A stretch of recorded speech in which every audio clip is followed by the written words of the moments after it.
I'd like to welcome you to our Innovation Speaker Series. Today we're fortunate to have two speakers from the ARCYBER Institute to speak to us today about tool fabrication at the tactical level of cyberspace operations. Captain Eric Waage, Captain Brent Chapman. They've presented at AUSA and Cyber Talks, and hopefully this should be an enlightening conversation that we have here. And I'd like to let everyone know that at the end of this presentation in the question and answer session, there'll be demonstration hands-on time available at the flag room immediately after this. So everyone is welcome to attend that and actually see the equipment that they're talking about here. Now I'd like to go ahead and turn it over to Captain Waage. First off, I'd like to thank you all for having us here. We're very thrilled and excited to present to you today. So my name is Captain Eric Waage, and again, Brent Chapman. We're both Army cyber officers coming out of West Point's Army Cyber Institute. Today we're going to be briefing you on one vision for what tactical cyber might look like in 2025. But before we continue, there's a few things we'll have to go over. Next slide, please. Here's our disclaimer. Please note that the ideas that you hear presented today to you are ours and ours alone. We don't represent anyone else. Next slide, please. We'd also like to give a special thanks to the 780th MI Brigade, the 75th Ranger Regiment, Army Cyber Command, the Cyber Center of Excellence, and the United States Military Academy for their continued support of our research. And for that, let's begin. The agenda. So this is going to be in a narrative format. I'll be representing a rifle or a maneuver company commander with a tactical problem. Brent will be representing a cyber electromagnetic team leader with a technical solution to my tactical problem. Following that, we'll go into a proof of concept. We'll go over some open innovation constructs using doctrine both in the business arena as well as in the Army. And then we'll go into recommendations and future work. So with that, let's begin. Next slide, please. All right, so my background, I spent the last 5 years in 75th Ranger Regiment working as an infantryman, and most recently worked as the technical operations chief for Ranger Regiment, focusing on technical surveillance and electronic reconnaissance. So based off that background and that experience, I'm going to be representing that rifle company commander today, who has that tactical problem. So next slide. This is Objective Wave. He's one bad dude. We've been trying to get him the last two to 3 months, unsuccessfully. He's technically savvy. He's a social media czar for the Utopian Freedom Force, a terrorist organization. He's very mobile, and again, he continues to be elusive. We've actually conducted 2 raids on Objective Wave. Both were dry holes. We weren't able to get him. The problem was that he likes to operate in underground bunkers that have been networked with the Internet of Things. Multiple devices inside these bunkers are connected. Most notably, he does have an electronically locking door mechanism that is networked to his IoT inside this bunker. So the problem occurs is when we go up to the main entry point for this compound before we try to enter it and assault through and get a good kill capture on Objective Wave, is that we try to go ballistic, mechanical, explosive to breach this entry point, and it continues to take time and time. And what that allows Objective Wave, warned by this assault, he can square off the objective through some underground tunnels. So it continues to be really hard to get that element of surprise against him. But there's some good news. Based off other means, cyber means, we've been able to geolocate Objective Wave to a new compound. This compound, too, like the others, is an underground bunker, and we believe that is also networked in an Internet of Things construct. But, Brent, before I continue, please pay attention to this AO map, and I'll explain more detail of this operation. This is AO Monte. It's bisected by the Hudson River. To the west, you have AO Monte West, and to the east, you have AO Monte East. Next bill, please. To the northwest, you have Objective Wave's target compound. And, next build, approximately 4,900 feet to the southwest, you have attentive cyber support by fire physician that the platoon leader who's going to be leading this operation wants to push on this hilltop overwatching Objective Wave's target compound. If you look to the bottom left-hand picture, you'll notice Objective Wave's target compound as seen from the attentive cyber support by fire physician, and please let me know if I'm in your way. If you look at the bottom right-hand picture, you'll notice the cyber support by fire physician as seen from Objective Wave's target compound. So Brent, let me talk to you a little bit about the scheme of the maneuver here. It's going to be broken down into 3 phases. First, I want to establish an overwatch position on top of that hill for that cyber element. Once that overwatch position is established and looking onto that objective, I want to push some blocking positions to the north and south of this objective to get good isolation and containment. So now I have that overwatch position. I have good isolation and containment on the objective. I want to push an assault force to go through that entry point, breach it, and then clear the compound and hopefully get a good kill capture on objective wave. Next slide, please. The problem is that electronically locking door mechanism that's networked. You can see my mission here, but what I need from you as a customer, my request is there anything you have on hand that can technically get into that doorway and facilitate my good clearance of that objective? Great, Eric. Thank you. Thank you for the background. Now, I'm thinking long and hard about this. I've got this team. So next slide, please. So this is me. I'm the Expeditionary Maker team leader, if you will. That's SEMA team leader. A little bit about my real background. I started out in the Army as a signals intelligence analyst, working down at San Antonio. After that, I went to the U.S. Military Academy as a cadet, eventually commissioned as a signal officer, and became a FA-24 before, like Eric, becoming a 17. So I'm one of the new 17 officers here. So with that background, and in fact, I'm also on the side a maker. I love tinkering. It's one of my major hobbies. I get my hands dirty.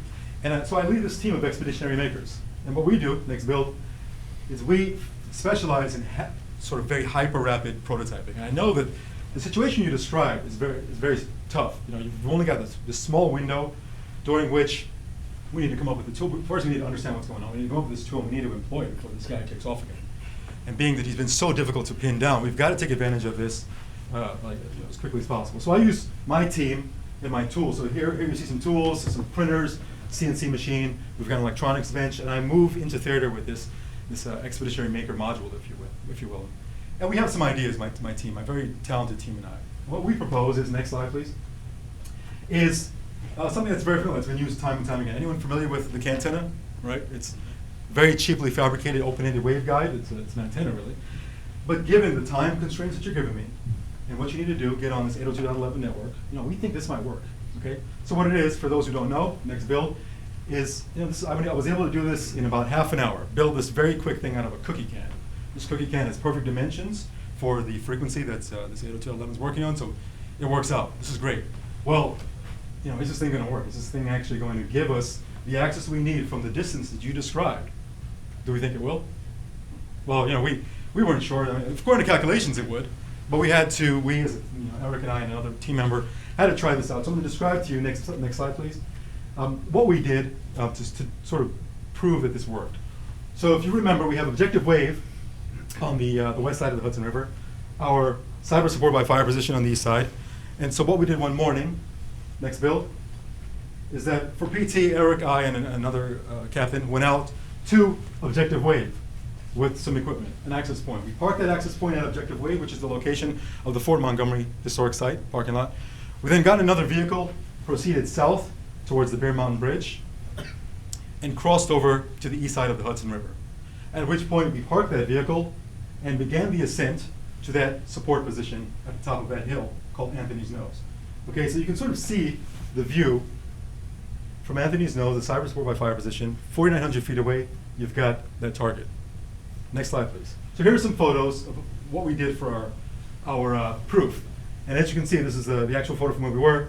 We weren't going to be able to see that access point or that car. So we're kind of worried at this point. I guess this thing going to work. The tree's in the way. It's quite a distance, almost a mile away. But we're confident, according to those calculations that we've done roughly, that this is going to work. And given the time frame, we needed to be able to be flexible and be sort of daring and try things that we wouldn't normally otherwise try. So next slide, you'll see what we've done. We pulled out that cantenna. We aimed it in the general direction of the car. Okay, not really thinking that, because we couldn't see the car.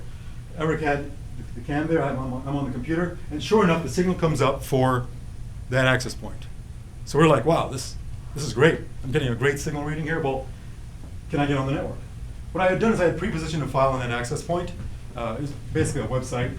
And if I could access that website, I was able to download a file that would say you're good to go. And sure enough, I did that. I got onto that access point, logged in, downloaded the file, and everything was good. So we said, at that point, we consider this a success. Okay, next slide. Now, this cantenna and the laptop we had in our little backpack. We walked up to the top of Anthony's Nose. And this is really that tactical. I mean, it served the purpose for this proof of concept, but we thought, well, maybe, we as technologists, we sort of understand the antenna, we understand Yagi antennas, and we understand how this stuff works. Well, maybe we can put it on a form factor that's a little more palatable, a little more recognizable from our modern day warfighters. So this was generation 1. Cost about $10.99, $11. Cookies, free cookies, so I was happy, right? I used like a piece of a wire hanger as part of the build. Really, the only specialized part with this special radio adapter. It was an N-type adapter that I basically screwed onto the can so they give me access to the computer. And that's really the only specialized part. So very cheap. Build time was about half an hour, as I mentioned, under an hour. So what I thought was maybe I'll increase everything in order of magnitude. I'll go on Amazon, I'll spend a little money, I'll spend a little extra time, and what I present to you now is a generation 2 of my first build. So next build, please. You'll see that everything included in generation 1 is now on generation 2. The antenna is now a Yagi. You've got the power built in and fits in the magazine wall, so it's pretty slick. I mean, it all looks like a real magazine.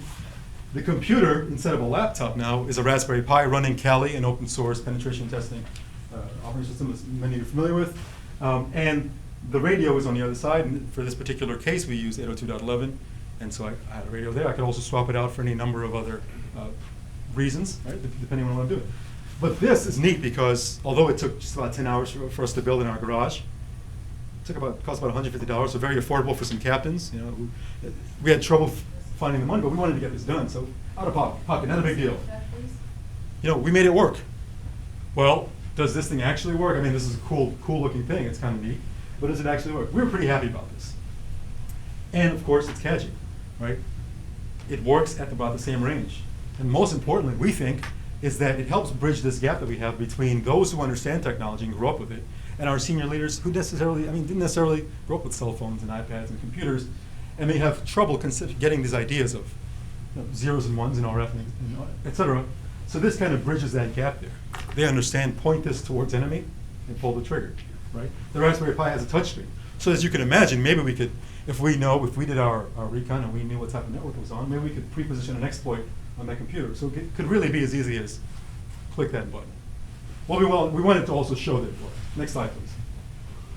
Well, 4 days, I believe it was 4 days before the AUSA convention last, we got a phone call from some folks at ARCYBER saying, well, we saw your rifle at Cyber Talks. Can you make it do something so folks know it's not just like hanging out? So what we did was we said, well, we have this little space at AUSA. We'd bring the rifle out, and we'd come up with a few demos to show how this thing would work. Remember, this is 2025. We're thinking at this point, the Internet of Things, it's starting to get a lot of traction right now. We're seeing more and more homes become wired. We're seeing these computers become responsible for security systems, for entry systems, doorbells. We're seeing cameras. We're seeing baby monitors. And we're also seeing in the news that these things are being exploited, right? But if we think it's 2025, this is going to be the standard. I mean, you're going to have complete visibility of your homes, your family, your very important personal items. And so we think there are huge implications here. So we came up with this demo. I'm also a woodworker on the side, so I can build a little box to simulate this bunker, right? And what I did with the box is I outfitted it with production, off-the-shelf electronic locks, electronic lights, running through a real home automation system. I believe this particular model was a Linksys system. And we wanted to see if this thing would work. So if you play the video, you'll see just a quick proof of concept at AUSA.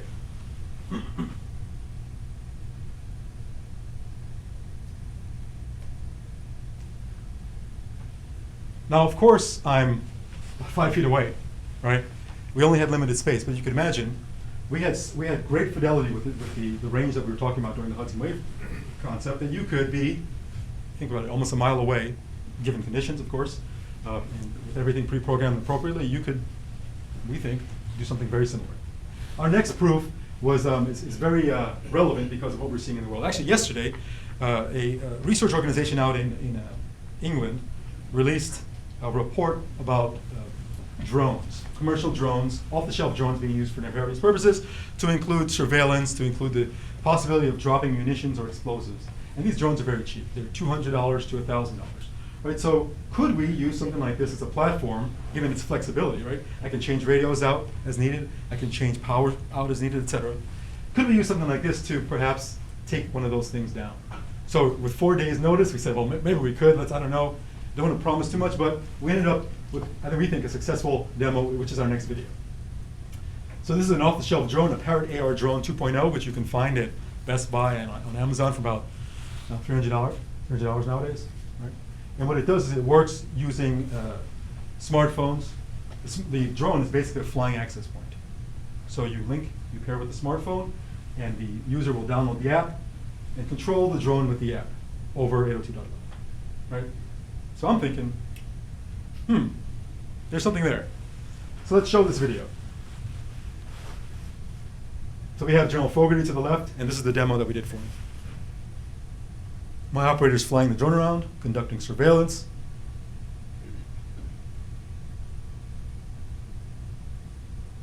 And there it is, Eric with the rifle, and he'll deactivate it.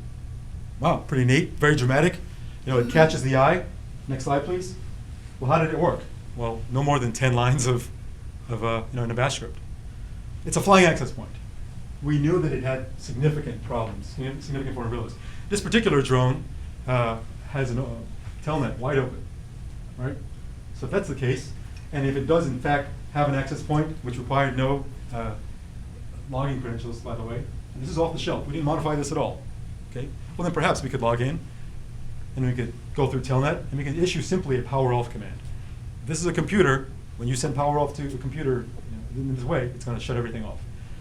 So this is kind of scary to think this, right? And as we move forward, we got to think of security, get security baked into these products.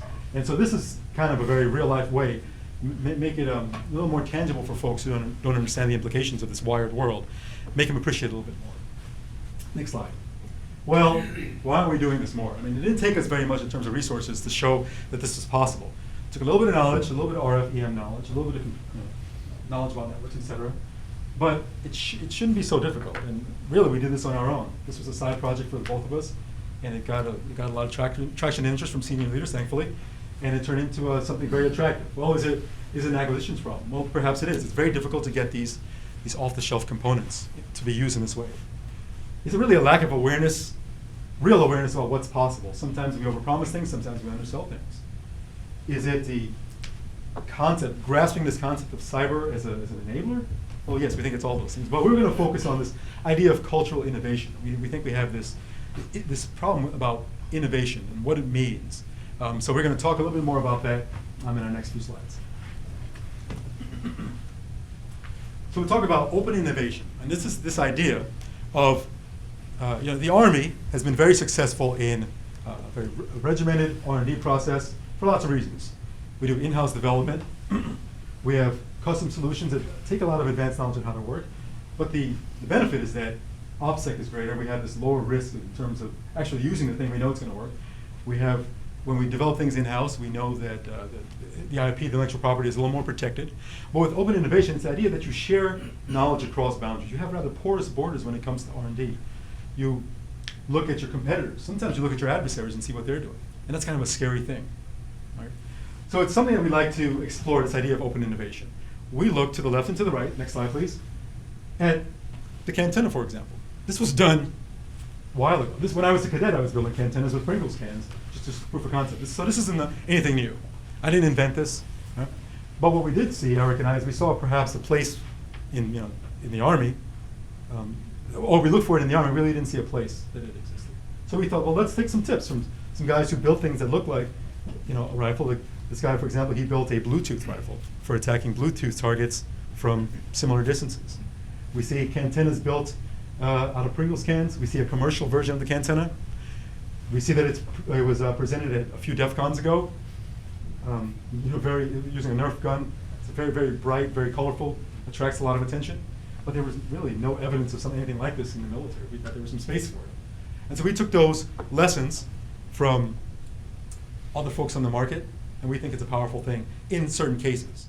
We don't think we're going to go out there and build the next tank, but for certain applications, we think it's a very powerful thing to do, and we should look at this as potentially a way for us to get the ideas going. So next slide, please.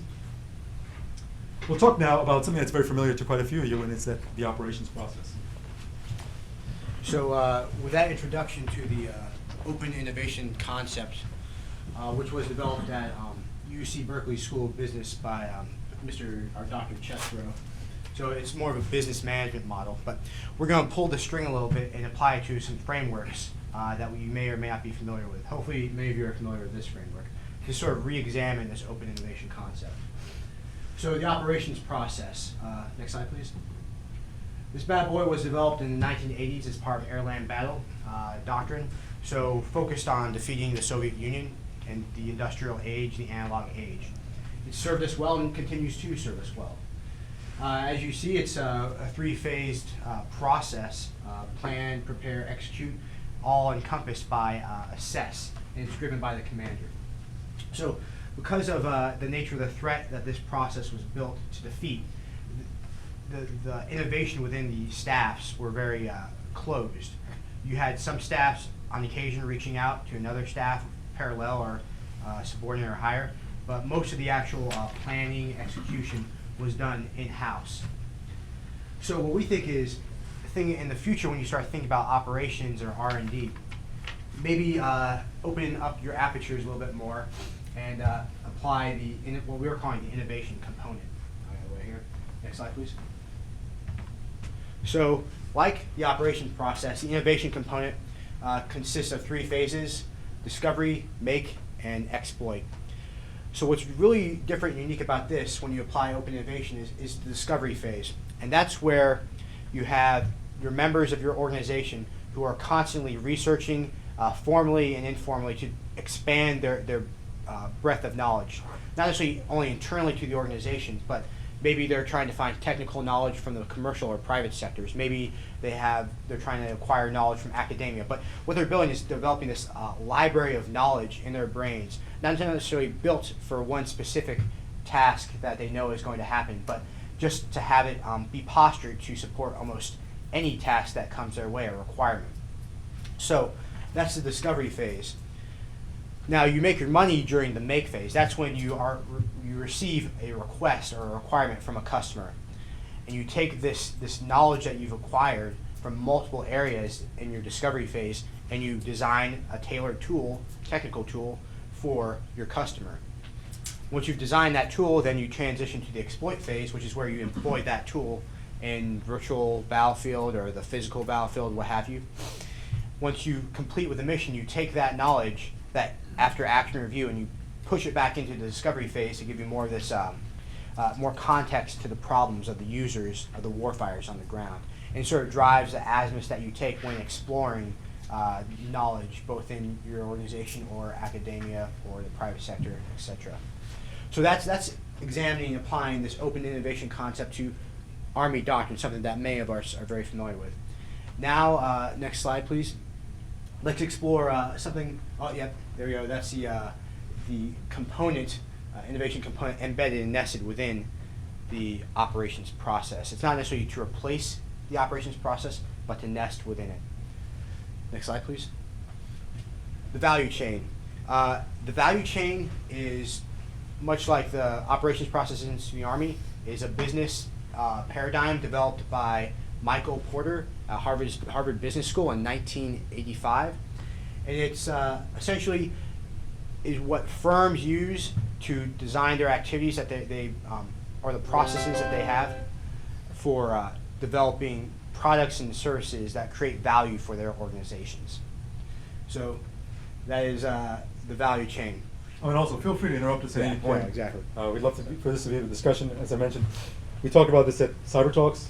So some of you may have seen it already, but feel free to talk. So you're going from hilltop to hilltop, very little, basically line of sight, right? You're going line of sight at a stationary target. That's good. You got a single drone inbound. How does it handle, or have you tested against multiple targets? We haven't. So I'd like to say that we hope. I mean, the tech is great. We hope that you don't focus on the tech, frankly, and rather focus on the process behind it all. I mean, we thought of these things rather quickly, short time frame, and we thought it was powerful. And given how powerful this could be and how really attractive the tech is, given the time frame, we look at what supported that. How were we able to do it in an environment that wasn't necessarily conducive to doing it like that? So, and that's kind of what we're focusing on here in terms of getting, when we're long gone, when we leave to our next assignment, whatever, we don't want this to die with us.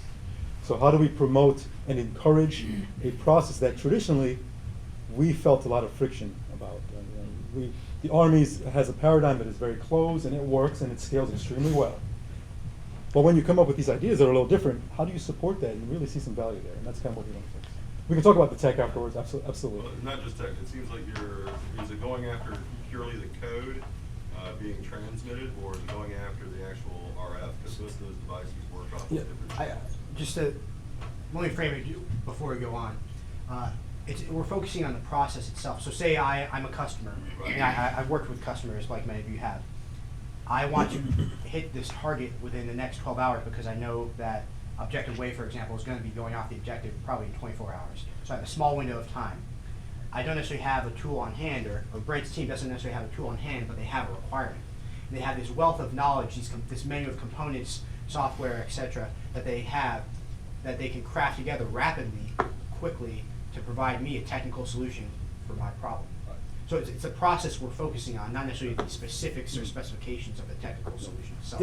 In this specific proof of concept, which I talk about, we knew that this was a flying access point, and so I configured. The great thing about the framework of the rifle is that I could launch a compliant attack, for example, against an access point where it's required that the access point follow the rules, and it's a specific protocol. I could have swapped the module out instead of a radio. I could have configured it to be HERF, like high energy radio frequency, or I can configure it to jam.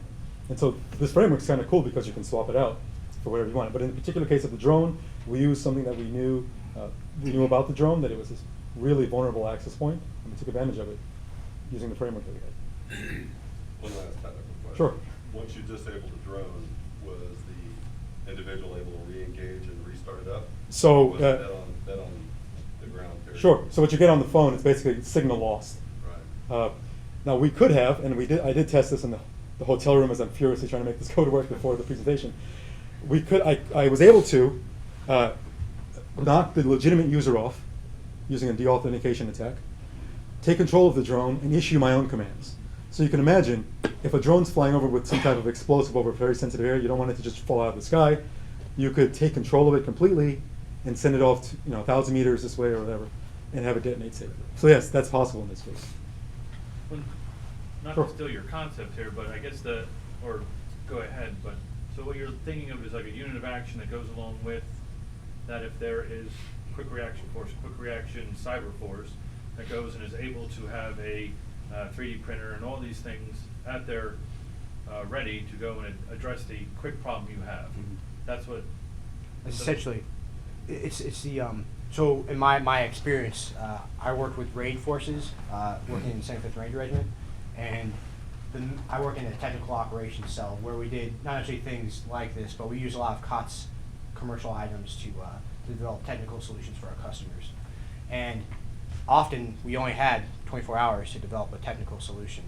So it's based off experience. And the makeup of the teams I worked with were members from the interagency, but also Rangers that had just a year before had been kicking in doors themselves. So they understood the context of the problem that the customer had on hand, and they could inculcate and intrinsically understand what they actually really needed on the battlefield. So when a company commander said, "Hey, I need this effect," they knew, okay, I understand the context. It can't be this heavy. It can't be this too long. Oh, we're going helicopter assault force, so we're not going to be driving trucks. They had an intimate knowledge of what the customer really needed. That explains anything. Mhm. So, with that, I'll continue on. So going back to the value chain, part of business doctrine, it's breaking down to 3 phases. The first is inputs, the second is transformation process, and the third is outputs. Inputs, you can think of the materials, personnel, equipment, facilities required to create a product or service. The transformation process is making the sausage out of all that to create that service or product, which is going to be your outputs.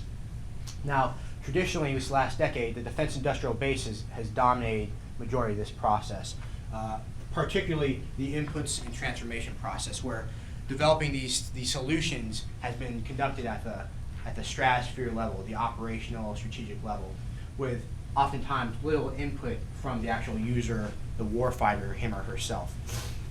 And what that's done is this very top-down driven innovation has occurred. And what we propose is to support this DIB traditional value chain process. Maybe in some cases we can use, next slide please, next build, is this proposed supplemental defensive value chain where the warfighters themselves have control of the inputs and transformation process and are delivering those outputs, those technical solutions to their brethren on the ground.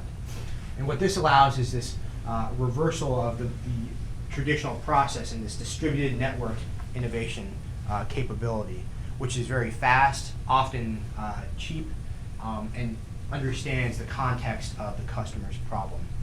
So we presented you today with two frameworks. One is the operations process, this Army doctrinal process. The second is going to be the value chain, which is business management process, and injected some open innovation into it in the context of military operations. Next slide, please. So I'd just like to give you another example of how this might work, what this might look like. So recently at the Chaos Communication Congress, one of Europe's largest hacker conferences, there was a gentleman by the name of Emerson Tan he's a programmer, and he worked on a team of healthcare providers, doctors, and nurses, going out to Africa to fight this Ebola problem. Okay? And so the problem's obviously very time sensitive. People are dying on a daily basis. However, there was no infrastructure in place for them to manage some of the healthcare they were providing, the people, the patients, the resources. And so there was a lot of wheels were being spun, a lot of resources being lost as a result of these inefficiencies. So what he thought is maybe I could use some of these open source solutions out there. I don't have the time right now to contract and get this custom solution. So maybe I'll use some of the open source solutions out there. So he tells a story at the CCC in Germany very recently about how open source, this open innovation construct, saved them time for this specific purpose, of course, and more importantly, money. And so he's waxing poetic, about how without this open innovation concept, he wouldn't have been able to do this in the time, with the savings of time and of money in the way that he did. And so we thought, that's not a military example, but it's a very relevant example that we can all appreciate, right? A real life, very time sensitive problem that is solved in a huge part by using these open innovation and open source principles that are getting easier and easier, with our barriers to entry getting lower and lower, with cost, availability of information and of products, of cheap products becoming better and better. It's showing its value very quickly. However, we also see it on the opposite side, right? ISIS recently released a video of a proof of concept of an automated vehicle. Anyone see this? No. This was just maybe a week ago. Okay. So one was the automated vehicle. The second was a thermal battery required to basically give life back to some of the old munitions that had been laying around inert really for decades. Right? They were inert, and we really didn't think much about it because they required these munitions, these heavy warheads, because they required a special thermal battery. Okay? And we didn't worry too much about it because this thermal battery had a specific lifespan. Okay? And for the vast majority of cases, the batteries were dead, so these were basically inert duds. We didn't care about it. Well, part of what surfaced in this video was that some of these engineers, IS engineers, were able to rapidly fabricate their own thermal batteries, something that was previously very, very difficult to do. Okay? They were able to fabricate their own thermal batteries, replace them in those old warheads, and give life to those warheads. Now we're kind of worried. Okay? Well, it's not that it was revolutionary, the stuff they did. But what was revolutionary was that they were able to get this information out very quickly. One guy, one talented IS engineer, with an iPhone and access to a network, was able to get it out almost instantaneously. The second project they had done that kind of got worried was they had a group of engineers had rigged a mechanical gearing system to the steering wheel of a vehicle. Okay? A very rudimentary autonomous vehicle, right, with a remote control. So as we work, as Tesla and Apple and Google work on these more advanced, very AI-intensive programs, they're going kind of rudimentary. Some gears and a motor and an old RC car control, and they've got a remote control SV. It's kind of scary. But did it take any advanced knowledge, really? No, it took one really creative IS engineer to document this stuff well. Right? His barrier to entry now to the market is lower because he's got the iPhone, the HD video, he can document it well, he can send it out to his partners, and now everyone knows. Can we take lessons from that? I argue that we can, right? I don't think that we should be so proud to say that we can't take lessons from even our adversaries. But we have to accept that it's a reality, and we have to be aware that it's out there. Because certainly if we can do it, and someone else is thinking about it, and it's only a matter of time before the resources and those barriers get low enough where it's really going to be a significant problem. And we're seeing it now. So we like to write about this and present this, and we have a lot of venues in both technical and non, so you can see some of our pieces in Make Magazine. Adafruit, for example, we're doing some work with Tech Shop right now. We publish quite often, as often as we can, on War on the Rocks and Small Wars, etc., and the Cyber Defense Review.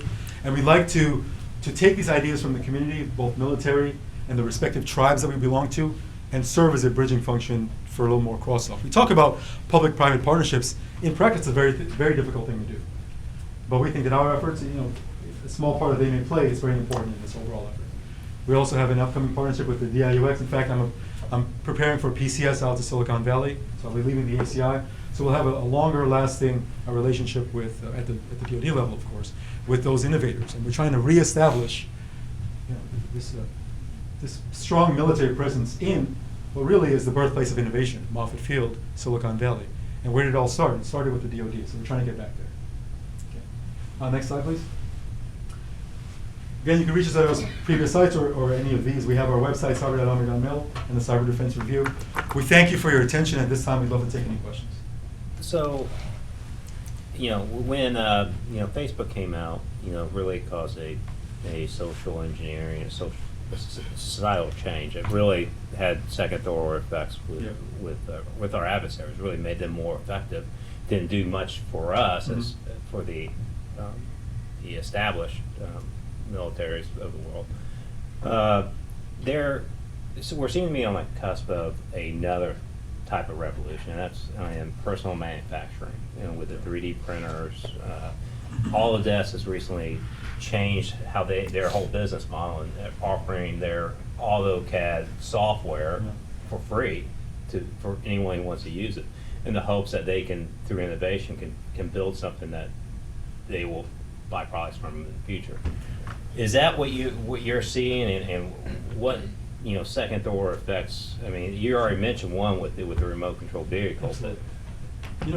For me, that's a great one. I'm going to get back to that DIS example, because what was most interesting to me was that it wasn't that they used these fabrication. They didn't go out and buy a CNC. I mean, they could have for $1,000, which is remarkable nowadays, to mill their own parts. They didn't have to do that.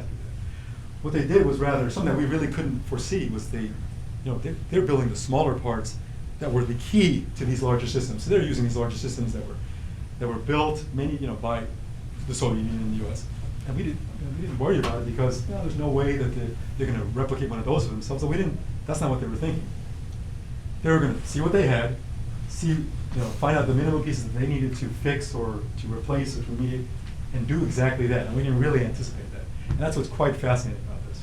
Now we're thinking about big systems and the new strike fighters and the new systems of systems, and they're thinking on a totally different way. They're thinking, what is my problem? Everything is very problem-centric. What is my problem? And let me get after that problem.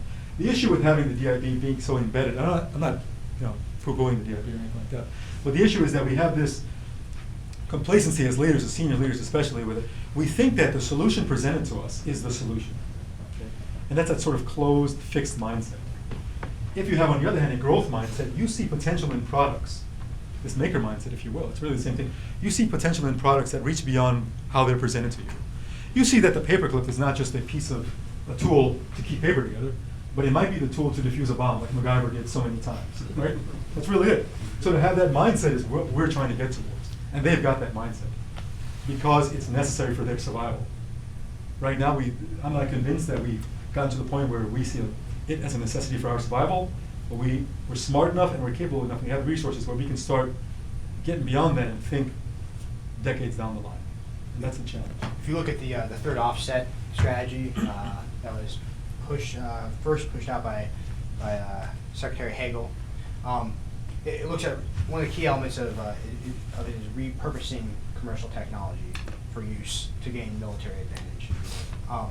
I don't know about, some of you probably remember this, but I remember seeing a turned over vehicle, Hulk using MRAP or something, and smoke coming out of it, and a big hole down through the center, and just feeling very ironic that this $1 million vehicle that took 6 months to actually get into online, which is actually really fast for a defense industrial base, but this $1 million vehicle had just been defeated by a subsistence farmer who, out of necessity, repurposed commercial technology to develop a munition in his backyard or in his shack for the cost of maybe $200 in about 35 minutes.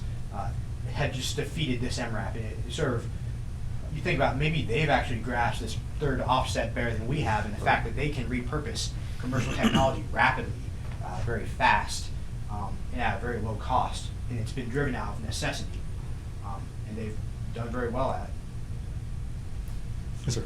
So, based on everything I'm hearing, you're proposing DOD, and Army specific, could look at innovation by changing processes, changing the way we look at doctrine, and changing our force structure. Because here we have two very smart captains that do a whole bunch of stuff with little to no resourcing or support per se, but out of what you know, of your knowledge base.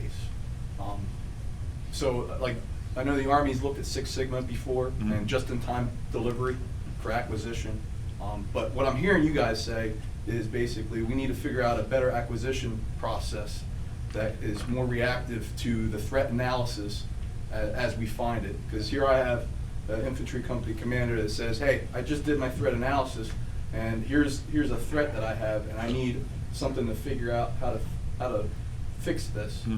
With the right person, with just enough resourcing, can get it done through a modified operations process, which includes some additional resources that, to me, kind of is where the cyber community is going. We're looking at cyber-specific resources, putting 17 series on the ground in some type of staff section that has some type of package, cyber package, that can do that, whether it's a 3D printer with some toolkits that would be that. So, I mean, is that what you guys are hoping to get out of this and socializing it with groups like this, is taking a look at doctrine, taking a look at acquisition processes and figure out how we can streamline it to be as reactive as the adversaries are?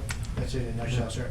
I'd say necessarily not to replace any current structures, but to modify, yeah, make it modify. quicker. Exactly, because most of our doctrine and most of our processes were built during the industrial age to fight the Soviets, and I mean that's well known, and that's almost a cliche statement at this point. So do you think Army structure's not able to support that? Do you think it's a resourcing issue and a process issue? So or do you actually- think it's more of a talent issue?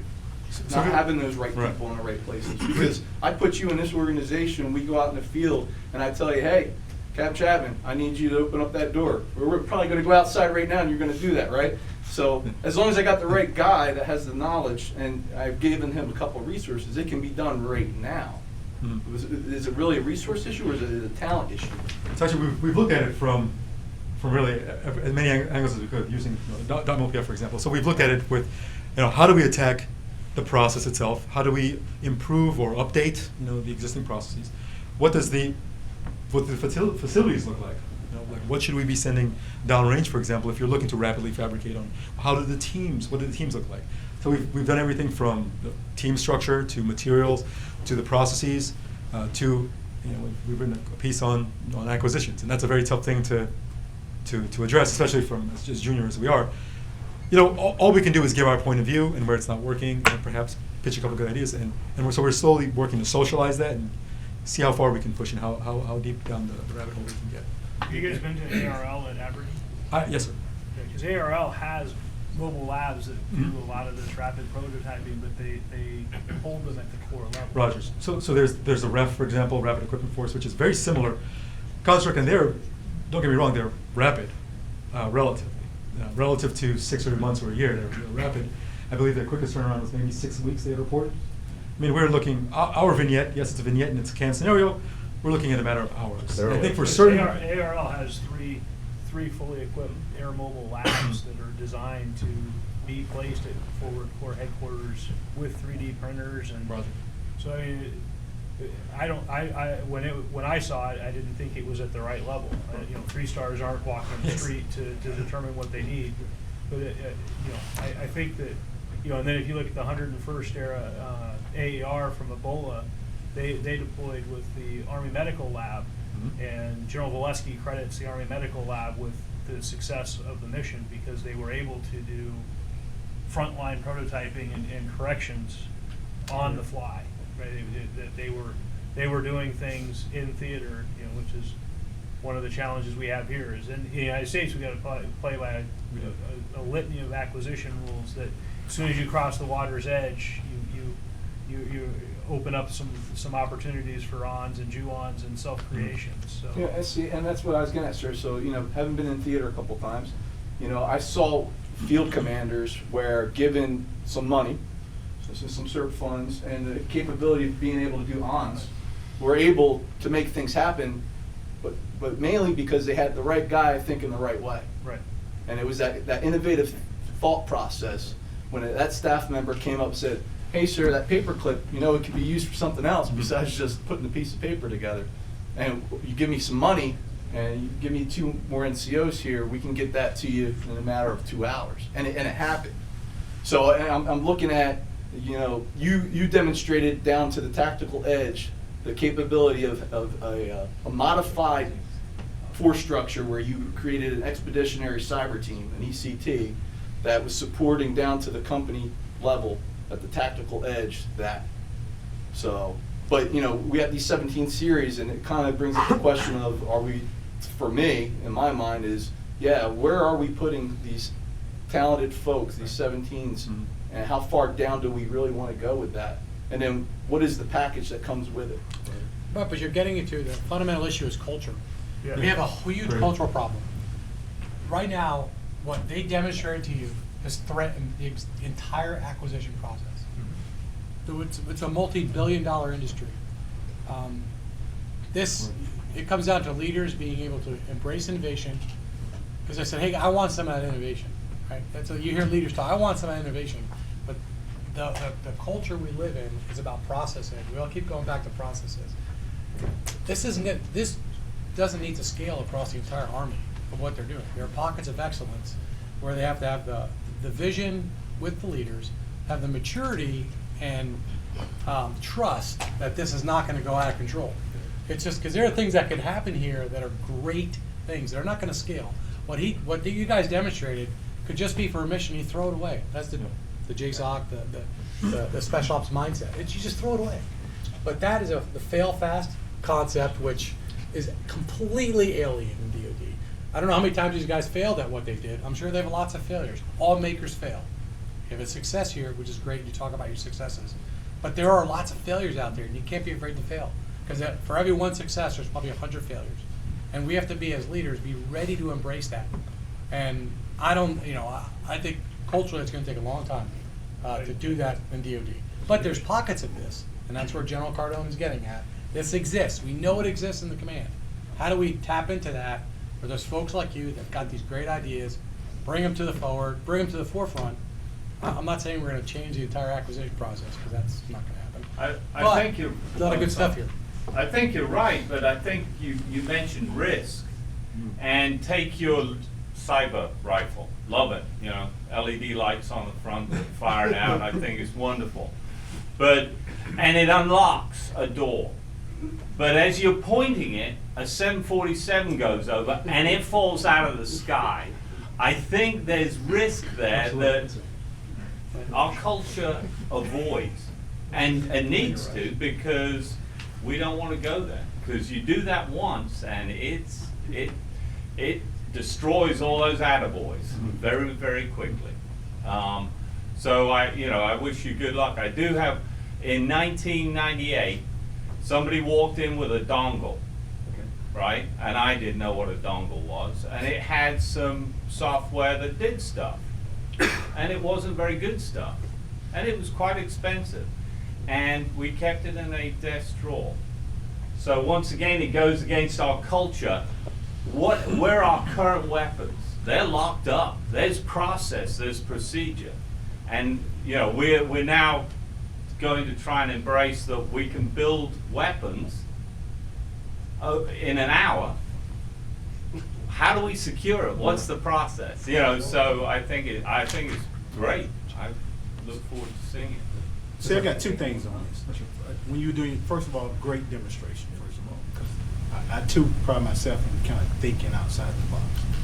The first thing we're doing is the demonstration as a maneuver background and being an infantry guy. I know you realize that you pride us on making sure we have time on target, okay, being artillery background, okay. So therefore, if you can provide some type of weapon system that allows you to stop the time on target, then there's a problem. As a commander, then I need something to counteract your act. Yep. So I think it's a great demonstration, but if we're going to get to a certain point, we have to be able to think outside the box. That's Well, what you have there, the process, when you look at it, the unspoken thing is that the long pole in the tent is always going to be the intelligence for those inputs. Now, even though you showed it as going after an adversary's door or an adversary's drone, in essence, what you're doing is you're taking a blue solution to a blue problem. You had perfect intelligence about what the vulnerabilities of that drone were. You had perfect intelligence about what the vulnerabilities of the door mechanisms or the other ones. Not so much when going into your scenario, what's the likelihood of you having the intelligence on what kind of door lock mechanism the guy's having at the system or something like that, at your level in a process where you're going to try to spin something in an hour? We're talking bringing strategic level intelligence down to your level. That process is generally going to be something that's much longer than the innovation process that you're talking about. So have you thought about that? We have. Well, we acknowledge that there, of course, is a delay, and this is a scenario that is, delay to say the least.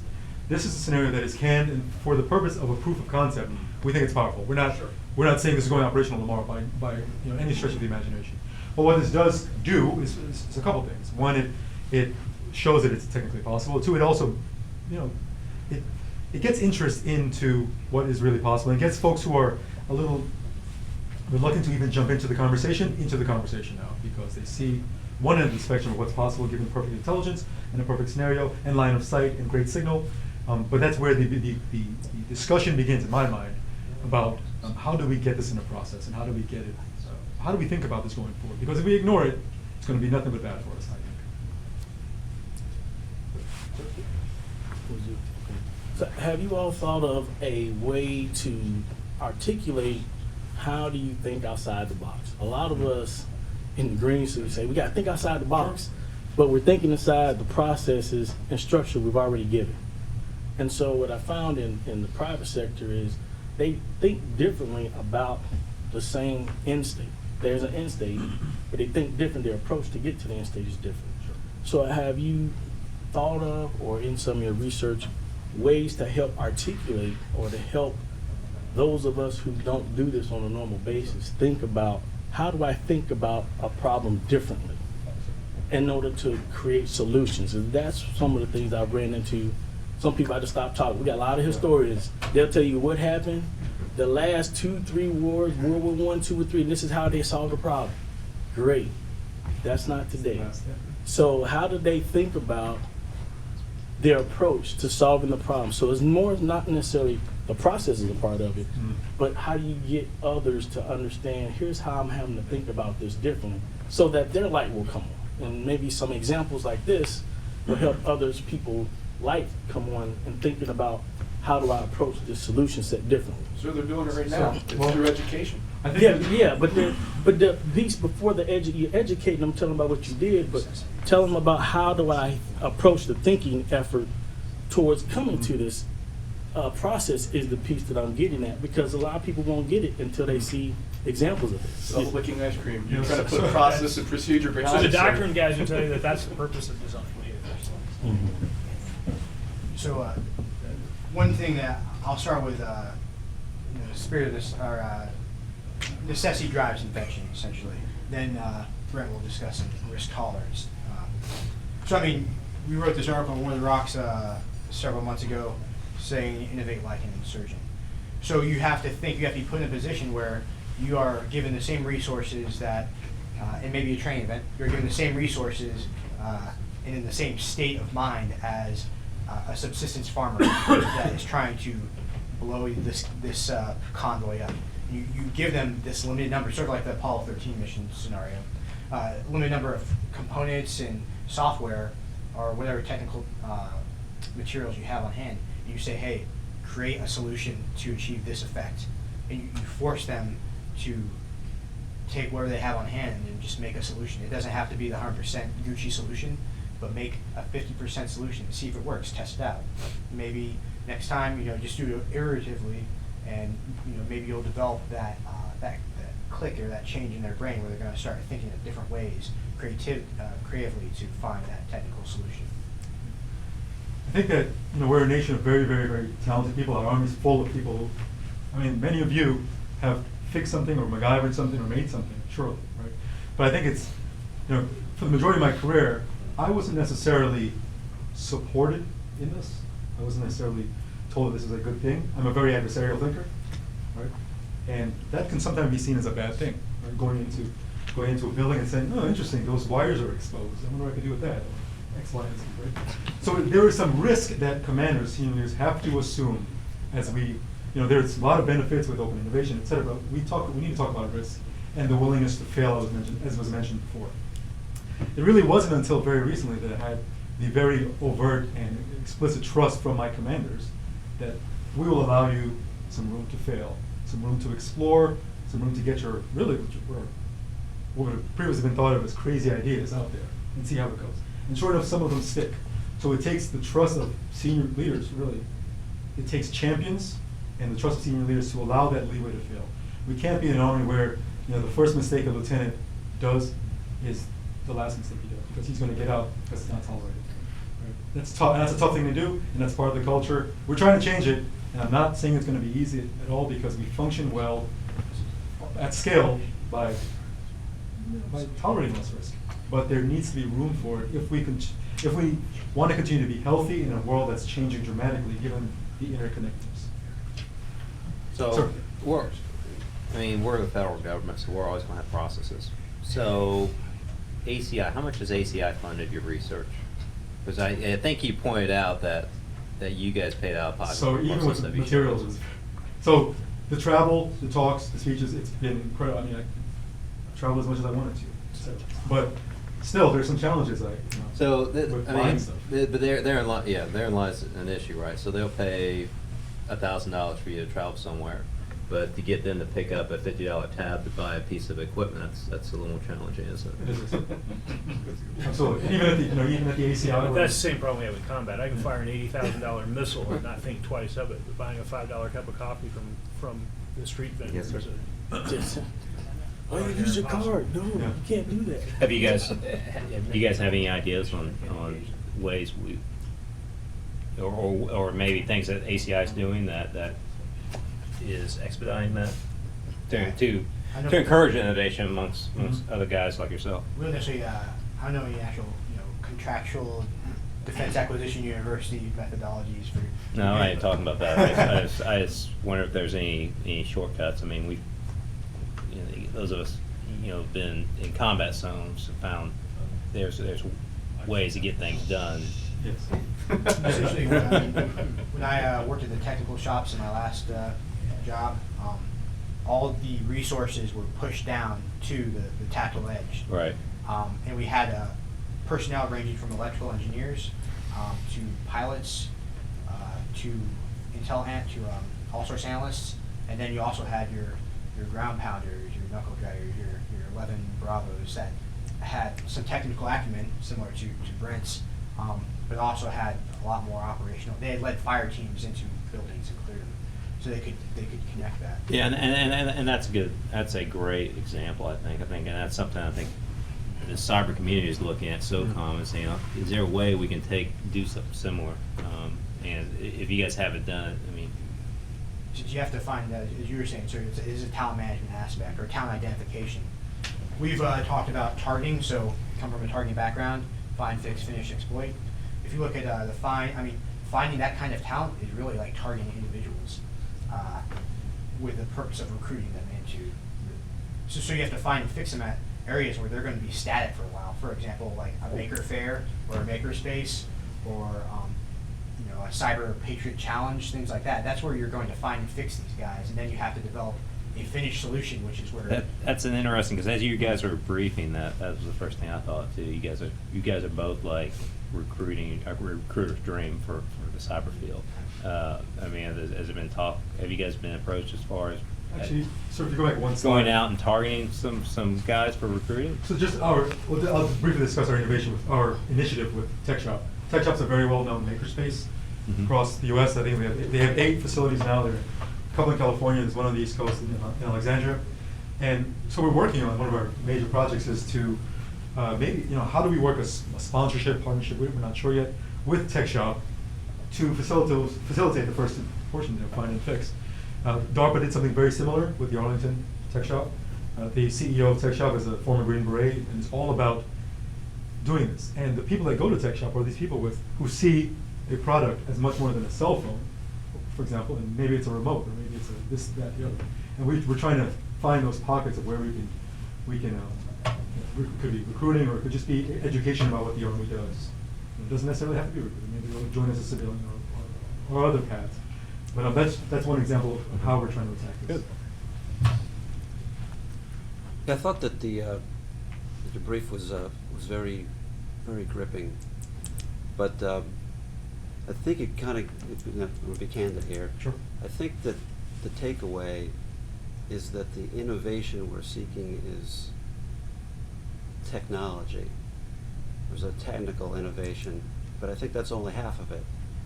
I think your brief grabs the audience with the technical problem set and the technical solution. And then you go into the operations process and the value chain, and you give a little service to how we have to change those. But I think the underlying assumption that you're making is that the technical solution in your problem set is employable or executable by anybody in that problem set. I mean, I think the false assumption is that the company commander has the authority to execute the solution that your team has developed. It may be true in some cases, it may not be in others. So I think the innovation that you could, or a focus on innovation that you could add to your brief would be that there seems to also be a change in innovation that is required in policy, because the policies that we have today in many cases will make the technical solutions that you develop impermissible. So while you're recruiting for smart, young, tech-savvy soldiers like you're doing today, if you weave a couple of little guilt bullets in there to the old guys sitting at the other end of the table, you can also try, I think, reinforce the idea that a lot of our policy stuff needs to change too. Yes, sir. Thank you, sir. Thank you very much.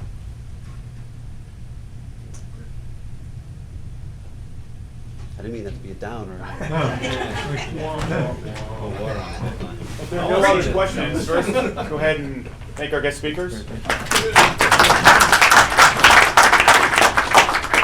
This time we'll wrap this portion up, and I invite everybody to the flag room, where there'll be a demonstration of the equipment that they've showcased today. You can see it firsthand, be able to touch it, and they'll do a little bit of demonstration there.